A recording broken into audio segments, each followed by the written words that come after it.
오늘 우리에게 주시는 하나님의 말씀은 전도서 4장 1절로 6절까지의 말씀입니다. 전도서 4장 1절로 6절까지의 말씀 봉독합니다. 내가 다시 해 아래에서 행하는 모든 학대를 살펴보았도다. 보라, 학대받는 자들의 눈물이로다. 그들에게 위로자가 없도다. 그들을 학대하는 자들의 손에는 권세가 있으나 그들에게는 위로자가 없도다. 그러므로 나는 아직 살아있는 산 자들보다 죽은 지 오랜 죽은 자들을 더 복되다 하였으며 이 둘보다도 아직 출생하지 아니하여 해 아래에서 행하는 악한 일을 보지 못한 자가 더 복되다 하였노라. 내가 또 본즉 사람이 모든 수고와 모든 재주로 말미암아 이웃에게 시기를 받으니 이것도 헛되어 바람을 잡는 것이로다. 우매자는 팔짱을 끼고 있으면서 자기의 몸만 축내는도다. 두 손에 가득하고 수고하며 바람을 잡는 것보다 한 손에만 가득하고 평온함이 더 나으니라. 아멘. 주님의 은혜와 평강이 또 이번 한 주간에도 우리의 삶 속에 충만하기를 간절히 축원합니다. 우리 앞에 뒤에 옆에 분들하고 한번 인사 한번 나누겠습니다. 축복합니다 하고 인사합니다. 자, 이번 한 주간도 주님과 동행하는 삶을 살아갈 수 있기를 간절히 축원합니다. 자, 전도서의 말씀을 우리가 계속 아침마다 묵상하고 있습니다. 오늘 우리가 4장의 말씀을 이제 묵상하면서 4장 1절부터 6절까지의 말씀이 오늘 매일 성경 본문의 말씀이어서 오늘 본문은 아주 짧은 구절이기 때문에 6절까지 모두 오늘 말씀의 본문으로 선택을 했습니다. 자, 전도서의 말씀은 지혜의 가르침이 가득한 그런 말씀입니다. 세상을 살아감에 있어서 우리에게 가장 필요한 것은 지혜입니다. 여러분, 물질이 가장 필요한 것처럼 여겨집니다만 그러나 사실 그 물질조차도 지혜가 없으면 그 물질은 한순간에 다 사라져버릴 수가 있습니다. 그래서 인생에서 정말로 꼭 필요한 것은 여러 가지 인생에 많은 것들이 있겠습니다만 하나님 내게 지혜를 주십시오라고 하는 기도를 우리가 잊지 말아야 합니다. 그래서 우리는 성경을 통해서 많은 지혜를 배우게 되는데 잠언뿐만 아니라 전도서도 우리에게 상당히 많은 지혜를 가르쳐주는 책이기 때문에 이 전도서를 깊이 읽어가는 것이 아주 매우 소중합니다. 자, 그런데 전도서 1장을 읽으면서 우리의 마음속에 가장 먼저 딱 마주치는 반복되어지는 말씀은 헛되다라는 거였죠. 헛되고 헛되며 헛되고 헛되니 모든 것이 헛되도다. 그러니까 헛된 인생이니까 그만 살아야 돼요? 뭐 헛된 인생인데 뭐 앞으로 계속 살아요? 에이, 이 헛된 인생 나 그만 살란다 하고서 우리의 삶을 끝내야 돼요? 그건 아니죠. 전도사가 얘기하려고 하는 것은 인생이 헛되기 때문에 인생의 모든 삶 다 쓸모없다 이게 아니고 헛된 인생의 삶이 우리 인생들의 보편적인 삶인데 지혜롭게 헛되지 않은 삶을 배워서 헛되지 않은 인생이 돼야 되지 않겠나 라고 하는 것이 이제 전도서가 얘기하려고 하는 그런 핵심 내용이 되는 것이죠. 그러니까 전도서의 많은 말씀들을 우리가 매일같이 이렇게 묵상하면서 항상 마음속에는 어떻게 살아가는 것이 헛되지 않은 삶인가? 어떻게 살아가야 이것이 가장 하나님 앞에서 축복된 그런 인생이 되는가? 라고 하는 그런 질문을 가지고 본문의 말씀을 계속 깊이 들여다 봐야 하는 겁니다. 자, 2장의 말씀을 읽으면서는 이 솔로몬은 그 인생의 삶이 이것이 가장 행복한 삶인 줄 알고 많은 소유를 갖기 위해서 부단히 애썼다고 말합니다. 굉장히 많은 소유를 쌓고 또 쌓고 또 인생의 많은 향락 가운데 빠져서 내가 술을 많이 마시면서 즐겁게 이 향락 속에 살면 그것이 즐거운 일이요 행복인 줄 알았는데 이것도 저것도 다 바람을 잡는 것과 같다. 다 헛되다 라고 하는 그런 이야기도 우리에게 들려주었습니다. 자, 3장으로 넘어가게 되면 그러면서 이제 솔로몬이 깨닫는 것이 모든 천하 만사가 다 기한이 있고 때가 있더라.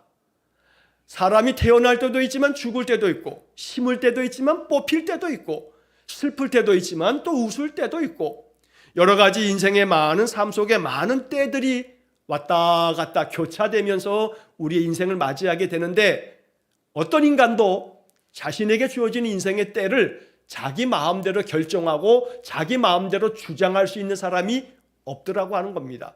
인생이 얼마나 유한한 존재인가. 자기 인생의 삶조차도 자기가 주인인 줄 알지만, 주인은 자기가 뭐든지 마음대로 할 수 있을 때 그게 주인이죠. 내 마음대로 할 수 없는 건 그건 내가 주인이 아니라는 얘기입니다. 그러니까 내 인생의 삶에서 내게 닥쳐오는 여러 가지 인생의 많은 일들을 바라보니까 내 마음대로 할 수 있는 게 별로 없더라는 겁니다. 그러니까 내 마음대로 할 수 없는 것은 내 거예요, 내 거가 아니에요? 내 거가 아닌 거예요. 내 거가 아닌 거예요. 그러니까 인생의 많은 때들을, 많은 인생의 일들을 겪어가면서 솔로몬은 뭘 깨닫냐면, 내가 인생의 주인이 아니구나. 내가 인생의 주인이 아니기 때문에 이 주인 되신 분을 바르게 찾고, 주인 되신 분께서 명하시는 대로 믿음 안에서 순종하며 살아가는 것이 이게 복된 삶이요, 이게 참된 인생이지, 그렇지 않게 살게 되면 그 삶이 헛될 뿐이라고 가르쳐주고 있는 겁니다. 그러면서 이제 하는 말이, 사람이 다 흙으로 말미암았으니 다 어떻게 된다고요? 흙으로 돌아간다. 그래서 심지어는 좀 거친 표현입니다만, 사람이나 짐승이나 매 한 가지다. 마지막에는 어떻게 된다고요? 죽는다고요. 죽는다고요.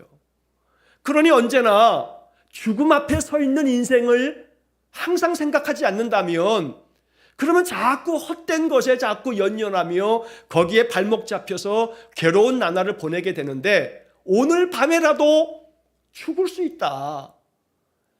자, 죽음 앞에서는요, 우선순위가 다 결정이 됩니다. 여러분 한번 생각해 보십시오. 오늘 밤 자정이 되면 우리가 다 죽습니다. 오늘 밤 12시가 되면 내가 죽는다 딱 생각하면 여러분 남은 시간 어떻게 보내실 거예요? 한번 생각해 보십시오. 오늘 밤 12시에 내가 하나님께서 내 생명을 부르신다고 천사를 보내셔가지고 아주 명확하게 내게 말씀하셨어요. 오늘 밤 12시에 하나님 널 부르신다. 이게 아주 분명한 증거가 확실해. 난 12시까지밖에 못 살아. 자, 그러면 여러분 지금서부터 오늘 밤 12시까지 뭐 하시겠습니까? 아마 그렇다면 죽음을 딱 생각하게 되면 여러분들의 삶에서 우선순위가 다시 재조정될 겁니다. 이 남은 12시까지, 오늘 밤 12시까지의 이 12시간 조금 넘는 이 시간을, 13시간도 남지 않은 이 시간을 나는 어떻게 살까 생각한다면 아마 우선순위가, 삶의 우선순위가 싹 뒤바뀌어 버릴 겁니다. 자, 그렇다면 뭐 이렇게 우리가 살 수 있겠습니까? 맨날 내가 오늘 밤에 죽어 라고 하는 생각 속에 사로잡힌다면 인생이 얼마나 참 우울할 뿐만 아니라 그 마음이 얼마나 두렵고 떨립니까? 그래서 우리는 마음속에 항상 내일도 살 줄 알고 모레도 살 줄 알고 한 달도 1년도 앞으로 10년도 20년도 나는 살겠지라고 생각하다 보면 뭐가 문제냐면 우선순위가 뒤죽박죽이 돼버리는 겁니다. 내가 10년도 20년도 산다고 생각하니까 나의 삶에서의 우선순위가 사사기에 나온 것처럼 자기 소견에 옳은 대로 우선순위를 다 정해버려요. 이게 첫 번째, 가장 힘써야 될 것은 이거지. 지금 나에게 가장 필요한 건 이거야. 이렇게 내 삶 속에서 나의 생명이 앞으로도 10년, 20년, 30년 남았다고 생각하니까 우리 인생들은 매우 어리석게도 사사기가 강조하고 있듯이 자기 소견에 옳은 대로 행한다 이 말이죠. 근데 전도서는 뭐라 얘기하냐면 그거 다 바람을 잡는 것과 같이 헛되다. 그러니 사람이나 짐승이나 일반인 것은 그들이 모두가 다 죽음을 맞이한다라고 하는 사실. 그래서 우리의 마음속에 항상 마음속에 기억해야 할 것은 내가 오늘도 내 인생의 삶, 이 주어진 삶, 하나님이 허락하시지 않으면 나는 살 수 없는 존재다 라고 하는 나의 이 유한한 존재로서의 이 연약한 나 자신의 인생의 삶을 정확하게 바라볼 때에 우리는 하나님 주시는 그 지혜를 가지고 우리 인생의 삶을 가장 복되게 살아갈 수 있는 것입니다. 그래서 오늘도 이 전도서의 말씀을 통해서 우리 마음속에 깊은 영적 지혜가 또 생겨질 수 있기를 간절히 축원합니다. 자, 본문의 말씀을 보시면 이제 1절의 말씀에 4장 1절에 이렇게 이야기가 다시 시작됩니다. 내가 다시 해 아래에서 행하는 모든 학대를 살펴보았도다. 내가 세상 아래에 있는 모든 삶 속에 학대를 살펴보았다. 여러분, 여기 학대라고 번역이 되어 있죠. 학대라고 하는 말 자체는 사전에 보면 몹시 괴롭히거나 가혹하게 대우함, 이게 학대라는 말입니다. 그러니까 솔로몬이 세상을 쫙 바라봤더니 세상 모든 사람들이 다 학대를 받고 있더라는 거예요. 학대를 당하고 있더라는 거예요. 또 더러는 누군가를 학대하고 있더라 이 말이죠. 자, 학대하는 사람의 입장에서는 몹시 누군가를 괴롭힌다 이 말이에요. 반대로 학대를 당하는 사람의 입장에서는 몹시 누군가에 의해서 괴롭힘을 받고 있는 거예요. 그래서 인생의 삶이 모두가 다 그 학대 가운데 살고 있구나 라고 하는 것을 솔로몬이 발견하는 겁니다. 그래서 이 학대라고 하는 이 말 속에서 학대 그러면 뭐 아동학대, 무슨 노인학대 이렇게 하나의 어떤 그런 계층만의 학대가 아니고 그 말 자체가 몹시 괴롭히거나 가혹하게 대우함, 사람을 가혹하게 대우하는 그런 자들이 있습니다. 세상이 그렇습니다. 매우 가혹하게 대우합니다. 여러분, 세상의 이 세상 질서가 매우 부조리합니다. 세상 매우 부조리한 세상입니다. 가진 자들은 자기들이 가지고 있는 그 가진 것의 힘을 이용해서 가지지 못한 자들을 학대합니다. 뭐 요즘에 우리가 흔히 하는 말로 여러분 정규직과 비정규직, 또 갑과 을, 또 오너와 그 밑에서 종사하는 많은 노동자들의 삶 속에서 학대는 지금도 계속 진행되어지고 있는 이 사회 부조리의 모습들입니다. 그러니까 더 많이 가지고 있는 자들은 그 가지고 있는 권력이 됐던 재물이 됐던 어떤 힘이 됐던 그 가지고 있는 것으로 가지지 못한 자들을 가혹하게 대우하거나 그리고 매우 괴롭히는 그런 세상이 오늘날 우리가 사는 그런 세상입니다. 그러다 보니 마음속에는 점점 뭐가 찾아오냐면 학대라고 하는 말 속에 담겨 있듯이 몹시 괴롭히다라고 하는 이 말 속에 괴로움이 쌓여가는 겁니다. 그래서 오늘 이 이야기 속에서도 앞서서도 우리가 보았던 것처럼 인생의 모든 삶이 다 괴로움이라고 얘기했던 이 솔로몬의 이야기처럼 여기서도 마찬가지입니다. 내가 해 아래 모든 것들을 다 살펴보는 가운데 학대를 살펴보니 모두가 다 학대 아래에 있더라는 거죠. 그래서 보라, 학대받는 자의 눈물이로다. 학대받는 자의 눈물이로다.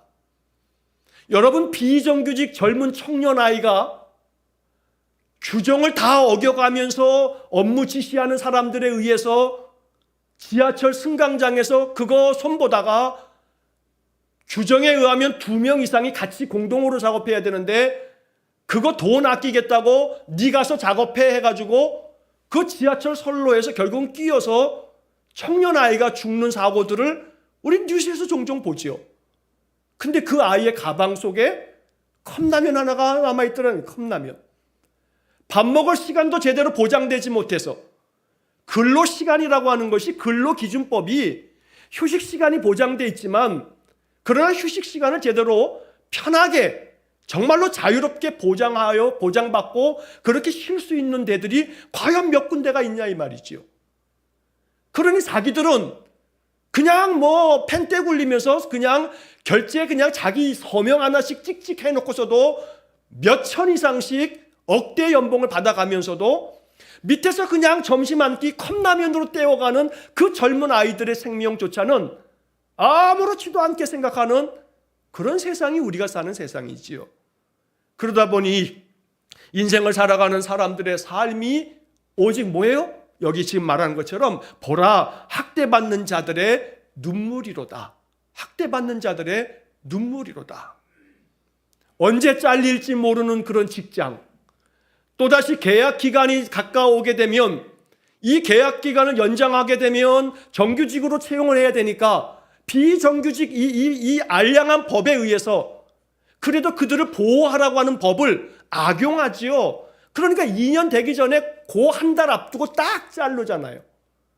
2년 넘으면 정기적으로 그 직을 바꾸어 줘야 되니까 비용 아끼려고 그놈의 비용 아껴가지고 자기들의 그 상여금과 자기들의 그 연봉을 더 몇 억대로 받아가기 위해서 이것이 부조리한 세상이라는 거죠. 이런 세상 속에서 우리가 신음하며 살고 있는 겁니다. 우리 주변에는 이렇게 학대받는 자들의 눈물이 가득하다는 겁니다. 어쩌면 우리들도 그 가운데 한 사람으로 눈물 흘리고 있는 겁니다. 인생에 그만큼 괴로움이 많습니다. 가혹한 이 세상 속에서 탄식하는 삶을 우리가 살아가고 있는 겁니다. 그러다 보니 이렇게 학대받는 자의 눈물이 가득한 세상을 바라보면서 솔로몬이 안타까운 마음으로 얘기하는 게 뭐냐면 그 다음 1절의 그 중간에 보면 그들에게 뭐가 없다고요? 위로자가 없도다. 위로자가 없도다. 그들의 문제를 구조적으로 해결해 주는 것은 고사하고 그들을 위로해 줄 자가 없더라. 눈물 흘리고 있는 이들에게 위로해 줄 자가 없도다. 이게 솔로몬이 세상을 바라보면서 탄식하고 있는 그런 내용입니다. 그들을 학대하는 자들의 손에는 권세가 있으나 그들에게는 위로자가 없도다. 여러분, 이 1절의 말씀이 얼마나 안타까운 말씀입니까? 위로자가 없도다 라고 2번이나 반복하죠. 위로자가 없도다. 인생이 너무나 고달파서 너무나 고독하고 외롭고 나 혼자 아무리 애써 보아야 변화되지 않는 그런 일상의 삶의 모습들 속에서 낙심하게 되고 좌절하게 되고, 그러나 어디를 둘러보아도 그들에게 위로자가 없도다. 이게 우리의 인생의 모습을 보여주는 솔로몬의 그런 통찰력입니다. 이렇게 위로자가 없는 세상 속에서 살다 보니 솔로몬은 이제 이런 이야기까지 하게 됩니다. 2절과 3절 말씀에 보니까 그러므로 자, 2절의 그 첫 말이 그러므로. 근데 앞에 있는 1절의 말씀에 뭐가 없다고요? 위로자가 없도다. 오직 눈물과 괴로움 속에서 학대당하고 억압당하는 인생을 살아가면서 우리에게 위로자가 없도다. 그러므로 나는 아직 살아있는 자들보다 죽은 지 오랜 죽은 자들을 더 복되다 하였으며, 산 자보다 누가 더 복되다고요? 죽은 자가 더 복되다. 3절에 이렇게 이 둘보다 아직 출생하지 아니해서 해 아래에서 행하는 이 악한 일들을 보지 못한 자가 더 복되다. 산 자보다는 죽은 자가 더 낫고, 산 자나 죽은 자보다 더 나은 건 뭐냐면 아직 태어나지 않은 그런 자들이 더 낫다. 근데 이제 이 2절과 3절의 말씀을 읽으면서 이 글자를 보면서 그래, 사는 것보다는 죽는 게 낫다고 성경에도 돼 있어. 전도서 4장 2절의 말씀이야. 사는 자들보다는 죽은 지 오랜 죽은 자들이 더 복되다 라고 하는 것은 죽음에 대한 예찬이 아니죠. 죽음이 더 낫다고 죽음을 부추기는 게 아니잖아요. 여기 2절과 3절의 말씀의 그 첫 말은 그러므로 바로 1절에서 위로자가 없도다. 그러므로 사는 자보다 죽은 자가 낫고 사는 자 죽은 자보다는 아직 태어나지 않은 자가 낫다. 그럼 이걸 뒤집어 버리면 1절과 2, 3절을 뒤집으면 어떻게 되는 거냐면 태어나지 않은 자보다 낫거나 죽은 자보다 더 나은 산 자의 축복은 뭐냐면 누가 있으면 되는 거예요? 위로자가 있으면 되는 거예요. 위로자가 없기 때문에 그러므로 사는 자보다 죽은 자가 낫고 사는 자 죽은 자보다는 태어나지 않은 자가 낫다. 이렇게 말하고 있기 때문에 이 1절과 2절, 3절을 뒤집어 버리면 뭐가 되는 거냐면 위로자가 있으면 된다 이거죠. 위로자가 있으면 된다. 결국은 1절, 2절, 3절의 말씀의 답은 뭐냐면 위로자가 있으면 된다. 그러니 우리의 삶 속에 뭐가 필요하다고요? 위로자가 필요하다. 오늘 말씀의 제목이 위로자가 필요해. 한번 따라해 보세요. 하나님, 위로자가 필요합니다. 누가 필요하다고요? 위로자가 필요해요. 누가요? 누가? 내가. 우리 모두가 다 위로자가 필요해요. 먼저 결론부터 먼저 말씀드리면 위로자가 필요한데 위로자가 어디서부터 오는가? 위로자는 위로부터 오는 거예요. 한자가 위로라고 하는 말이지만 위에서부터, 위로부터 같은 음을 가지고서 말씀드리는 거예요. 위로자가 어디로부터 오느냐 하면 어디서부터 온다고요? 위로부터 온다고요. 위로자는 위로부터 오는 거예요. 내가 자꾸 위로자를 내 옆에서 자꾸 찾으려다 보니 옆에 있는 자들에게서부터 위로받지 못하니까 자꾸 마음이 낙담이 되고 상처가 돼요. 위로자를 옆에서 찾지 말고 위로자는 어디서부터 온다? 위로부터 온다. 위로자는 위로부터 온다 이 말이에요. 이것을 이 솔로몬은 우리에게 가르쳐주고 있는 겁니다. 위로는 다른 곳에서 오는 게 아니다. 위로는 저 하늘 위에 계신 하나님께로부터 오는 거다. 그래서 하나님께로부터 위로받는 자들은 인간의 위로를 구하지 않아도 돼요. 하나님께서 주시는 위로부터 부어지는 위로가 충만하기 때문에. 자, 여러분 성경의 말씀에는 위로에 대한 여러 가지 많은 가르침들이 나옵니다. 자, 그 가운데서 대표적인 위로의 말씀 중에 여러분 소위 그런 게 있지요. 사랑장 그러면 고린도전서 13장, 믿음장 그러면 히브리서 11장 이렇게 우리가 알고 있잖아요. 한 가지 더 알아야 돼요. 위로장 그러면 뭐냐면 고린도후서 1장. 고린도후서 1장을 오늘 다 읽지는 않겠습니다만 여러분 오늘 예배 끝나고 난 다음에 좀 메모해 가셨다가 고린도후서 1장을 한번 천천히 한번 읽어보세요. 고린도후서 1장을 통해서 우리에게 주시는 그 약속의 하나님은 나는 너희들에게 위로의 하나님이다 라고 말씀해 주세요. 그 중에서 중요한 3절과 4절, 5절까지의 말씀만 제가 읽어드리면 이렇습니다. 고린도후서 1장 3절, 4절, 5절 말씀에 3절에 찬송하리로다. 그는 우리 주 예수 그리스도의 하나님이시요 자비의 아버지시요 모든 위로의 하나님이시며 우리의 모든 환난 중에서 우리를 위로하사 우리로 하여금 하나님께 받는 위로로서 모든 환난 중에 있는 자들을 능히 위로하게 하시는 이시로다. 5절 그리스도의 고난이 우리에게 넘친 것 같이 우리가 받는 위로도 그리스도로 말미암아 넘치는도다. 이것이 우리에게 복음이 됩니다. 다시 한번 고린도후서 1장 5절 말씀만 다시 한번 읽어드리면 그리스도의 고난이 우리에게 넘친 것 같이 우리에게 고난이 넘친 것 같이 우리가 받는 위로도 그리스도로 말미암아 넘치는도다.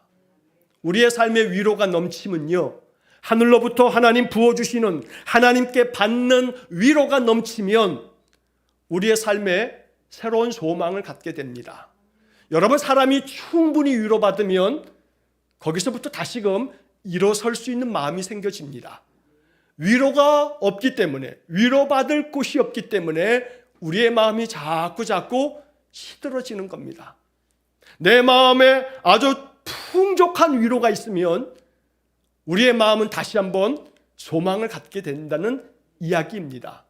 그래서 또다시 결론의 말씀 위로는 어디로부터 온다? 위로는 위로부터 온다. 위로부터 온다.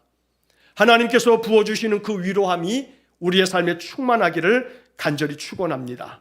하나님의 그 위로하심을 우리가 늘 받을 때에 사람으로 말미암아 상처가 돼도 사람으로 말미암는 가혹한 그러한 아픔과 괴로움들을 당하여도 하나님 우리의 마음속에 위로자가 되실 때 우리의 삶은 그 위로함으로 말미암아 하루하루 하나님 바라보면서 인생의 삶을 믿음으로 승리할 수 있다는 것이 전도서를 통해서 솔로몬이 우리에게 가르쳐주는 말씀이 됩니다. 자, 이제 4절 말씀, 5절, 6절의 말씀 보시게 되면, 자, 4절 말씀에서 내가 또 본즉 사람이 모든 수고와 모든 재주로 말미암아 이웃에게 시기를 받으니 이것도 헛되어 바람을 잡는 것이로다. 5절과 6절에 우매자는 팔짱을 끼고 있으면서 자기의 몸만 축내는도다. 6절 두 손에 가득하여 수고하며 바람을 잡는 것보다 한 손에만 가득하고 평온함이 더 나으니라. 자, 여기 4절, 5절, 6절은 이제 앞에 1, 2, 3절하고는 좀 다른 또 이야기가 또 전개가 되지요. 전도서나 잠언 같은 말씀들은 이야기가 계속해서 소위 말해 스토리가 쭉 전개되어지는 것이 아니라 지혜의 말씀들이 하나씩 이렇게 주어지는 겁니다. 자, 이 4절 말씀에 내가 또 본즉 그랬죠. 아까 1절 말씀에서는 내가 다시 해 아래에서 행하는 모든 학대를 살펴보았도다. 보라. 그러면서 이렇게 전도자 솔로몬이 인생을 바라보면서 하나씩 자기가 깨닫는 바들을 알려주고 있는 겁니다. 4절에서 내가 또 본즉, 내가 또 인생의 모습들을 바라보았더니 사람이, 우리 인생들이 모든 수고와 모든 재주로 말미암아 이웃에게 시기를 받으니 이것도 헛되어 바람을 잡는 것이로다. 자, 여기 이 개역개정의 성경의 번역은요, 우리 인생들이 정말로 수고하고 모든 재주를 다해서 인생의 삶을 막 살아갈 때에, 자, 이 개역개정 성경의 번역을 보면 누구에게 시기를 받아요? 이웃에게 시기를 받는다라고 이야기를 하고 있어요. 이웃들이 자꾸 시기해요. 자, 그런데 이 개역개정의 번역과는 조금 달리 새번역 성경의 번역을 보시면, 여러분 주보 안쪽에 제가 새번역 성경과 쉬운 성경의 번역을 담아놨는데, 자, 새번역 성경의 번역을 봤더니 이렇게 번역이 되어 있어요. 온갖 노력과 성취는 바로 사람끼리 갖는 경쟁심에서 비롯되는 것임을 나는 깨달았다. 그러나 이 수고도 헛되고 바람을 잡으려는 것과 같다. 자, 새번역 성경의 번역은 우리 개역개정 성경의 번역하고 좀 사뭇 다르죠.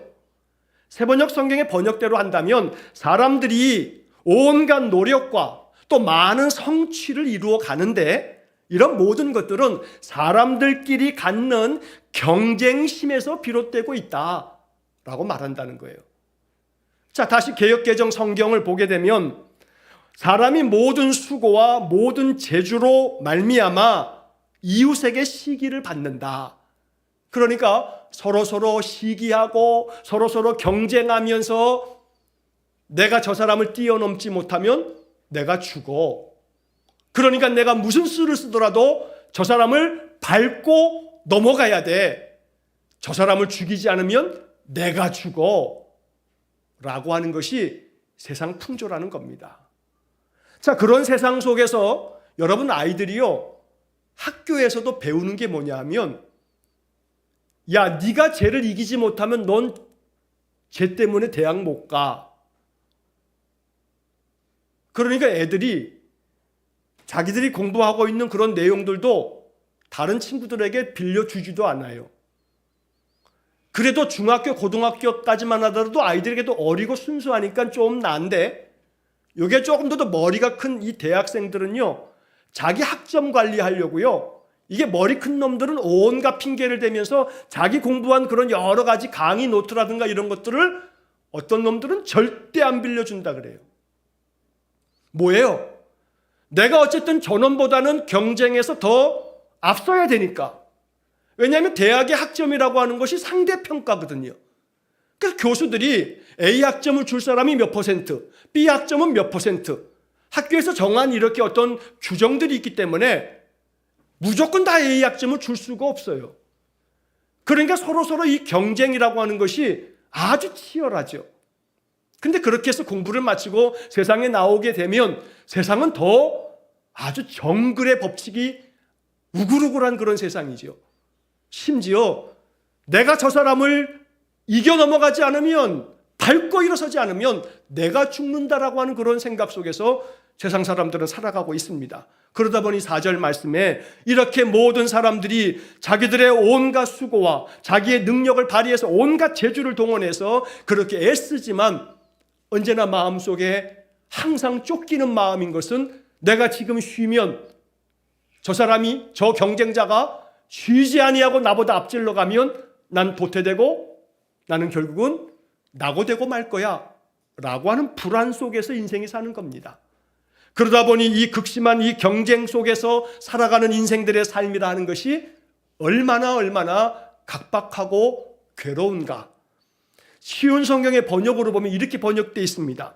나는 모든 노력과 모든 성취가 결국 이웃을 시기하는 마음에서 비롯된 것임을 깨달았다. 자, 쉬운 성경의 번역을 가만히 보게 되면 이 쉬운 성경은 내가 이렇게 노력하고 내가 이렇게 모든 성취를 이루는 것이 뭐냐면 내가 저 사람, 저 이웃을 시기하는 마음에서부터 내가 이렇게 애쓰고 노력하고 그리고 이 성취를 위해서 내가 이렇게 쉼없이 나아가고 있다고 말하고 있는 겁니다. 개역개정 성경은 이웃들로부터 내가 시기를 받는다고 얘기하고 있고 이 쉬운 성경은 내가 이웃들을 바라보면서 내 시기심의 마음에 발동이 돼서 내가 더 많이 성취하겠다고 그렇게 수고를 아끼지 않는다. 관점의 차이가 조금 보여요. 어떤 번역도 좋은 번역들입니다. 중요한 건 뭐냐면 우리의 인생의 삶이 결국은 각박하다는 거예요. 쉼이 없어요. 내가 쉬면 경쟁자가 나보다 앞질러 간다 이 말이에요. 내가 쉬면. 그러니까 쉬면 안 된다라고 하는 강박증에 살아가는 것이 우리 인생들이다 이 말이에요. 내가 쉬면 내 모든 경쟁자들이 나를 짓밟고 나아갈 거라고 하는 그 강박증 때문에 우리 인생의 삶이라는 것이 얼마나 고단한 삶을 살아가는가. 그러다 보니 솔로몬이 깨닫는 것은 이렇게 각박하게 내가 저 경쟁자를 밟고 넘어가야겠다. 그래서 내가 온갖 저 사람보다 더 많은 성취를 이루겠다. 이렇게 살아가는 모든 것들을 행해 보아도 나중에 결국에 가서는 이것도 바람을 잡는 헛된 것인데 라고 하는 깨달음에 이른다는 겁니다. 자, 계속 드리는 말씀입니다만 그렇기 때문에 성취하는 것도 수고하는 것도 다 헛된 거니까 아무 수고도 하지 말라. 이게 아니고 우리의 인생의 삶의 수고함을 갖되 내려놓아도 될 것들은 내려놓아라. 이게 지혜다 라고 말씀하는 겁니다. 그래서 이제 이야기하고 있는 것이 이제 5절과 6절에서 내려놓음에 대한 지혜를 가르쳐 줍니다. 여러분 5절 보시면 우매자는 팔짱을 끼고 있으면서 자기의 몸만 축내는도다. 어리석은 자는 팔짱 끼고 다 이렇게 있으면서 자기는 손 하나 까딱 안 하면서 온갖 것들을 다 이렇게 하는 것 같지만 사실은 그게 자기 자신의 몸을 축내는 거다. 이 이야기를 통해서 솔로몬은 결국 어리석게 살지 말라. 팔짱 끼고 아무것도 안 한다고 해서 이것이 복된 것이 아님을 알고 정말로 필요한 것이 무엇이냐 하면 6절이 이제 이 단락에서의 결론인데 두 손에 가득하고 수고하며 바람을 잡는 것보다 두 손에 가득한 것 얼마나 많은 성취를 이루었어요? 얼마나 많은 것들을 거두어 드렸냐 이 말이에요. 두 손에 가득하고 얼마나 많이 수고해가지고 이 두 손 양손 가득히 갖는 거 이게 인생의 목적인 줄 알고 그렇게 살아가는데 그런데 지혜자는 한 손에만 가득하고 평온함이 더 나으니라 라고 솔로몬은 가르쳐 줍니다. 두 손 가득한 것이 가장 행복이라고 얘기하는 것은 이 자본주의 세상입니다. 더 많이 가져야 저 사람보다 더 많이 가져야 네가 성공한 사람이야. 그래야 저 사람 앞에서 네가 당당하게 그 사람들에게 말할 수 있어.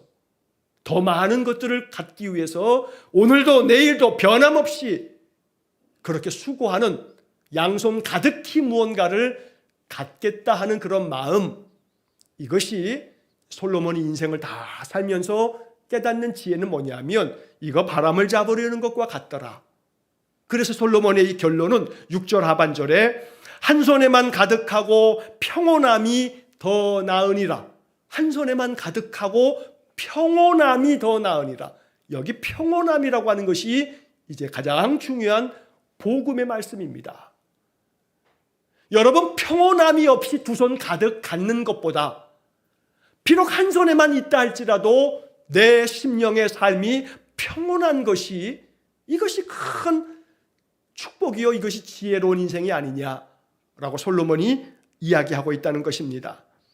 자, 그래서 이제 우리에게 필요한 것이 뭐냐 하면 제가 지난번에도 여러 차례 반복하여 말씀드린 것처럼 바울은 이러한 전도서의 이런 교훈들을 영적으로 깊이 바라보면서 묵상하면서 우리에게 이렇게 말씀하는 겁니다.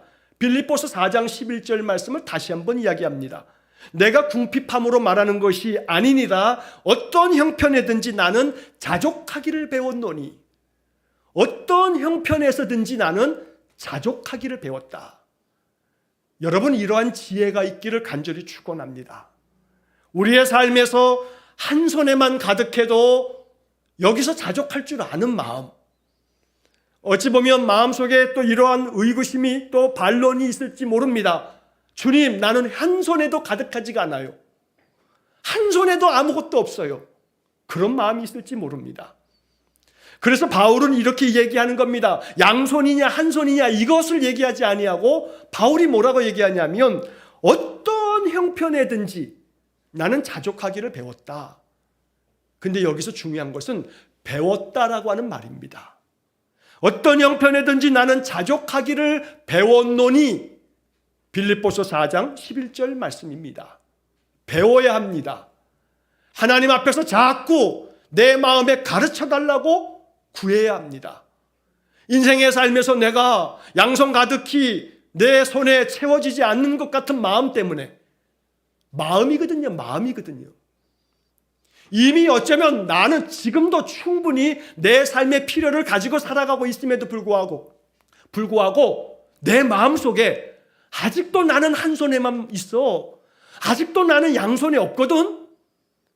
이러면서 자꾸 나의 마음이, 나의 생각이 자꾸 내 부족한 것만 바라보면서 부족한 것만 헤아리고 있더라 이 말이죠. 그런 사람에게는 깨진 독에 물 붓기예요. 아무리 부어줘도 여전히 부족하다 라고 말하는 곳이 있는데 거기가 지옥이다 라고 성경은 말하는 거예요. 왜? 부족하다. 왜냐하면 지옥은 저 지옥에 갈 영혼들이 지옥에 아무리 가득 차도요, 야 지옥이 가득 찼으니 이젠 너희들 올 필요 없어 라고 말하지 않는다는 거예요. 그러니까 없다 부족하다 라고 말하는 곳이 지옥이 그렇다 라고 성경은 말하는 거예요. 그래서 오늘 우리들에게 있어서 어떤 형편에든지 나는 자족하기를 배웠노니, 이 배웠다 우리는 평생 이것을 배우며 사는 존재들입니다. 믿음의 삶이라고 하는 것은 이런 배움의 과정 속에 끊임없이 배우고 또 배우고 자꾸 배우는 겁니다. 왜냐하면 자꾸 잊어버리니까요. 구약성경대학을 공부하면서 참여하는 분들이 이제 종종 자주 이야기합니다. 목사님 들을 때는 다 알겠는데 또 지나면 다 잊어버려요. 그러면 또 우리 권사님 그러죠. 자꾸 잊어버려요. 목사님 또 얘기하지. 맞습니다. 그런데 여러분, 자꾸 이렇게 잊어버리는 것은 뭐냐 하면 결국 이 말을 뒤집어 보면 하나님 뭐 하라는 거예요? 그러니 자꾸 어떻게 하라고? 배우라고. 배움은 완료가 없어요. 난 다 배웠어. 배울 게 없어. 그게 없다 이 말이에요. 여러분, 제가 신학교에서 10년을 공부했어요. 또 지금도 계속 공부하고 또 공부해요. 지난 여름에도 공부를 하나 다 이제 마쳤어요. 이제는 시험 보고 등록금 내는 학교는 내가 이제 안 다닐란다 하고 우리 집에서 아이들한테 얘기했습니다만 애들이 안 믿어요. 그러다 또 아빠가 또 뭐 공부할란가 이제 할까봐 말이에요. 우리의 삶에서 다른 것은 모르겠습니다만 자꾸 배워야 할 것이 있는데 그게 뭐냐면 주님 주시는 마음이에요. 성경이 가르쳐준 지혜예요. 배울 것 중에 바울이 가르쳐주고 있잖아요. 내가 이렇게 배우고 있다. 뭘요? 어떤 형편에든지 자족하는 마음을 내가 지금도 배우고 있다. 바울은 말하고 있어요. 내가 온전히 이루었다 함이 아니라고. 나는 푯대를 향해서 날마다 달려가고 있다고. 그러니 배워야 합니다. 끊임없이 뭘 배워요? 자족하는 마음을 배워야 해요. 한 손에 가득한 것으로도 평온함을 누릴 줄 아는 자족하는 마음을 배우는 거, 이것이 이 전도서가 얘기해주는 지혜로운 인생이라 이 말이죠. 한 손에도 가득하지 않다라고 생각한다면 여러분들의 생각과 마음을 점검해 보셔야 해요. 이미 나는 한 손에 가득한 것을 가지고 있음에도 불구하고 나는 한 손에도 없다고 어쩌면 그렇게 생각하고 있는지 몰라요. 그렇기 때문에 이 바울이 가르쳐주는 이 지혜로운 말씀을 배우면서 어떤 형편에든지 자족하기를 배우고, 자족하는 마음이 있으면 이것은 경건에 큰 이익이 된다는 디모데 전서 6장 6절의 말씀을 또 한 번 새기면서 오늘 이 말씀을 우리가 생각해야 됩니다. 자, 위로자가 필요해 라고 하는 말씀을 나누었습니다. 우리의 인생의 삶에 한 손에도 가득하지 않은 것 같다라고 하는 마음이 생각드니까 우리의 마음이 자꾸 괴로운 억압 속에 빠지는 겁니다. 그래서 우리에게는 뭐가 필요하다고요? 위로자가 필요합니다. 여러분, 보혜사라고 하는 말, 보혜사, 성령 그러죠. 이 보혜사, 헬란말로는 파라클레토스. 이 보혜사라고 하는 말을 영어 성경이 번역할 때 많은 영어 성경의 번역들을 보게 되면 헬퍼, 돕는 자라고 하는 번역도 있고, 카운셀러, 우리의 인생을 상담해주고 안내해주는 그런 걸로도 번역되어 있고, 또 하나는 어떤 영어 번역에서는 컴포터, 우리를 위로해주는 자, 위로자로도 번역되어지는 성경들이 있습니다. 성령, 보혜사 성령은 위로자가 되십니다. 그래서 성경에 이 위로하시는 하나님을 만날 때 비로소, 비록 우리의 삶이 한 손에만 가득해도 위로하시는 하나님으로 말미암아 내 마음에 자족하기를 배워서 마음의 평온함을 잃어버리지 않는 복된 삶을 산다는 것입니다. 이사야 51장 3절 말씀에 나 여호와가 시온의 모든 황폐한 곳을 위로하여 그 사막을 에덴 같게, 그 광야를 여호와의 동산 같게 하였나니 그 가운데 기뻐함과 즐거워함과 감사함과 창화하는 소리가 있으리라. 이 이사야 51장 3절 말씀에서는 우리의 인생의 모든 황폐한 곳에서 나 여호와가 너희들을 위로하겠다. 그러한 하나님의 위로가 있을 때 사막은 에덴같이 될 거고 광야는 여호와의 동산 같게 될 거다라고 말하고 있습니다. 오직 여호와 하나님 위로부터 부어주시는 하나님의 위로로 말미암아 사막 같은 나의 삶이 에덴같이 되기를 축복합니다. 광야 같은 나의 인생이 여호와의 동산 같기를 축복합니다. 이것은 어디로부터 오냐면 위로부터 부어주시는 하나님의 위로에서 나오는 겁니다. 우리의 삶에 위로가 필요합니다. 사람의 위로가 없다고 마음 괴로워하지 마십시오. 사람의 위로가 아닌, 옆에서부터 오는 위로가 아닌 위에서부터 오는 위로가 참된 위로가 된다는 사실을 잊지 마셔야 합니다. 그리고 하나님의 위로가 충만한 사람들은 이제 비록 작은 것이지만 누군가를 위로하는 사명을 또 감당할 수 있어야 되는 겁니다. 이사야 40장 1절 말씀에 보면 너희의 하나님이 이르시되 너희는 위로하라 내 백성을 위로하라. 너희는 위로하라 내 백성을 위로하라. 이 명령은 우리가 순종해야 할 말씀이기도 합니다. 궁극적으로 나는 사람에게서 위로받을 생각보다는 하나님께로부터 위로받을 생각으로 충만해져 있어야겠고, 하나님의 위로하심이 가득하다면 나는 그 하나님의 받은 위로로서 내 주변의 사람들을 따뜻한 그리스도의 사랑으로 위로할 줄 아는 그런 삶을 살아가라고 성경은 말씀합니다. 이것이 지혜로운 인생임을 깨달아서 한 손에 가득한 은혜의 삶으로도 평온하고 만족하며 날마다 하늘로부터 위로를 받으면서 인생의 삶을 복되게 살아가시기를 주의 이름으로 간절히 축원합니다. 기도하겠습니다. 자비로우신 아버지 하나님, 위로가 필요한 세상입니다. 그러나 아무리 주위를 둘러보아도 내 마음을 온전하게 위로할 자가 없어 하늘 위를 바라봅니다.